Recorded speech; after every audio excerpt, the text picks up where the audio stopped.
बिस्मिल्लाहिर्रहमानिर्रहीम। अस्सलाम वालेकुम। पाकिस्तान के साबिक क्रिकेटर शाहिद खान अफरीदी ने इंडिया के ज़ेरे इंतज़ाम कश्मीर का जिक्र करते हुए इंडियन हुकूमत पर तनकीद की, तो जवाब में इंडियन क्रिकेटर की जानिब से कहीं इनसे ताल्लुक़ ख़त्म करने का ऐलान हुआ तो कहीं इन्हें 16 साला बच्चा करार दिया गया। इंडियन क्रिकेट टीम के साबिक और मौजूदा खिलाड़ियों शिखर धवन, सुरेश राणा, युवराज सिंह, हरभजन सिंह की जानिब से शाहिद अफरीदी के बयान की मुखालफत की गई, तो साबिक क्रिकेटर और अब बीजेपी के रुकन असम्बली गौतम गंभीर भी चुप नहीं रहे। इंडियन टाइमलाइंस पर अपने क्रिकेटर की तहसीन की गई तो पाकिस्तानी सोशल मीडिया पर मुतअद्दिद सार्फिन ने इंडियन क्रिकेटर की जानिब से कश्मीर से मुतालिक यके बाद दीगर ट्वीट का जिक्र करते हुए पाकिस्तान के साबिक व मौजूदा खिलाड़ियों से पूछा कि वो इस सारे मामले में क्यों खामोश हैं।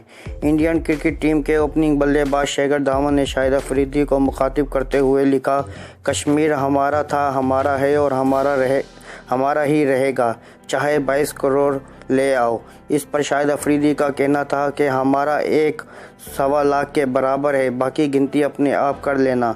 दोस्तों, ये थी आज की छोटी सी वीडियो। दोस्तों, अगर आपको मेरी वीडियो पसंद आई तो मेरे चैनल को सब्सक्राइब कर दीजिए। शुक्रिया।